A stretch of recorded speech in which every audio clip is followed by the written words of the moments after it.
बाबा हनुमान जी को प्रणाम। महान त्यागी बाबा जिंदे जी को प्रणाम। परमात्मा परम पूज्य परमात्मा एक सेवक मंडळ पिंकीच्या वतीने आज त्यागाचे हवन कार्य निष्ठेत पार पडले। तांडेकर परिवारामध्ये त्यागाचे कार्य निष्ठेत पार पडले। त्यानिमित्त एका परमेश्वराची चर्चा बैठक सुरू आहे। या चर्चा बैठकीला स्वयं भगवान बाबा हनुमानजी उपस्थित आहे, यांना सुद्धा माझा प्रणाम। सर्वांचे सद्गुरू महान त्यागी बाबा जिंदेजी उपस्थित आहे, बाबाला माझा प्रणाम। सर्वांची आई वाराणसी आई उपस्थित आहे, आईला माझा नमस्कार। आजच्या चर्चा बैठकीचे अध्यक्ष दीपक दादा मस्के यांना सुद्धा माझा नमस्कार। उरकुरकर भाऊ, बुजाडे भाऊजी, ज्येष्ठ मार्गदर्शक ठाकरे भाऊ यांना सुद्धा माझा नमस्कार। संचालक भाऊ उमरू भाऊ यांना सुद्धा माझा नमस्कार। सर्व सेवक सेविका बाळ गोपाळ सर्वांना माझा आदरपूर्वक नमस्कार। मीही या मार्गात येण्याच्या आधी पुष्कळ दुःखी होतो, दुःखामुळे या मार्गात आलो। बाबाची कृपा महान आहे आणि ही सत्य कहाणी आहे की आपल्यावरती दुःख आलं तरच आपल्याला कळते की परमेश्वर काय आहे। जेवढीक आपल्याला सुख असते तेवढीक आपल्याला परमेश्वर काय आहे हे कळतच नाही। एखादी आपण लग्नाला जात असेल तर आपण कधी जयघोष प्रणाम कधी मनामध्ये विचार बी येत नाही, पण जेव्हा एखादी दवाखान्यात हॉस्पिटलमध्ये जायचं असलं तर आपण जात वरी हजारो वेळा आपला जयघोष प्रणाम होते। बाबाचं नाम स्मरण करायचं असेल तर आपण सुखामध्येच करावं ही सेवकांना विनंती आहे की आम्ही दुःख आल्यावरती किंवा सुख आल्यावरतीच आपण या सर्व गोष्टी करतो।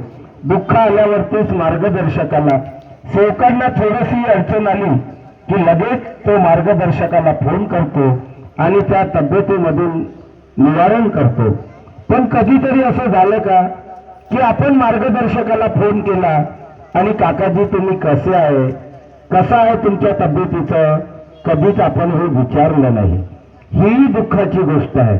मार्गदर्शकाला तुम्ही आई वडिलाच्या प्रमाणे किंवा भावाप्रमाणे मानता, तर या सर्व गोष्टी आपण परिवाराला या गोष्टी शेअर करायला पाहिजे।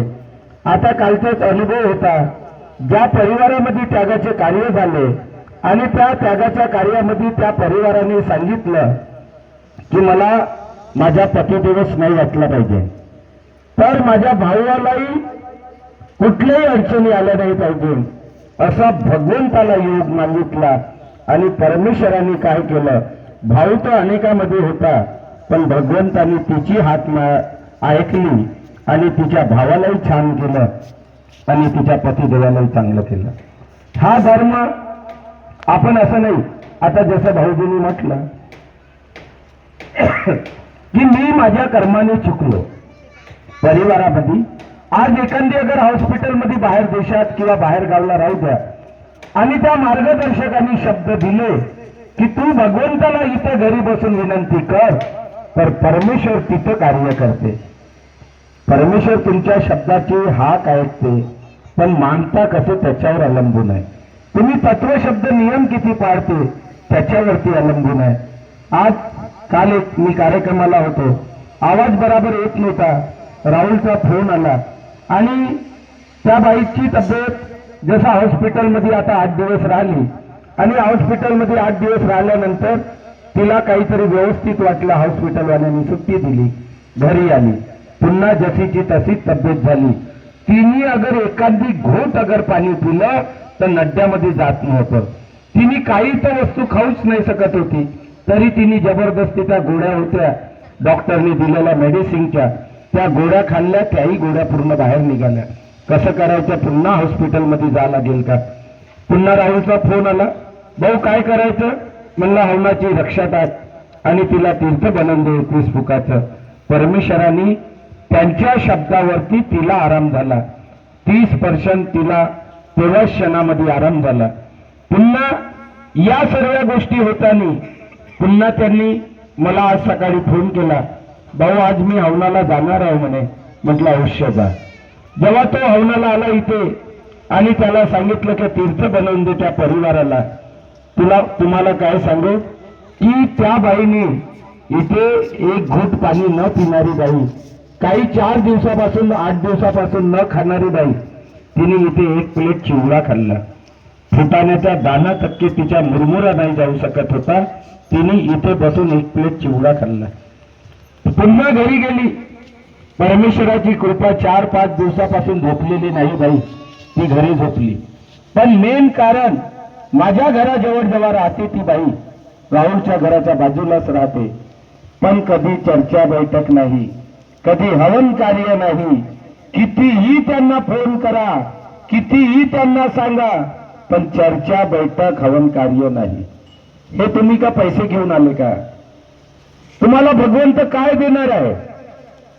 तुम्हाला काय घडवेल? परमेश्वर इथे तुम्ही, बाबा उपस्थित आहे, बाबाला तुम्ही इथे मागा, ते मिळेल. पण आम्हाला कसं आहे, सर्व मोहमाया सर्व गोष्टी लागलेल्या आहे. काही तिचं व्हॉट्सअपच्या माध्यमातून किंवा त्या ड्युटीच्या माध्यमातून काही कारण होतं, त्या कारणामुळे भगवंतानी तिच्या पतिदेवाला माहीत झालं. त्यांनी सांगितलं की मी उद्यापासून दारू पिण्याचं काम चालू करीन. परमेश्वराने शिक्षा कशी दिली, ती 8 दिवस झालं हॉस्पिटलमध्ये आहे. परमेश्वर तुम्हाला सोडणार नाही. परमेश्वर या सर्व गोष्टीला घडवून आणते. पण आम्ही आज एवढे सेवक आहे का? पण त्यांच्या या परिवाराचे शब्द की काकाजी आम्हाला 100च्या आतमध्ये सेवक पाहिजे. परमेश्वर ऐकते. तुम्ही कितीही मोठा कार्यक्रम करा, त्याला नाही महत्व. तुम्ही मार्गदर्शकाच्या घरी शब्द किती सेवकांच्या ठेवता, त्याला महत्व आहे.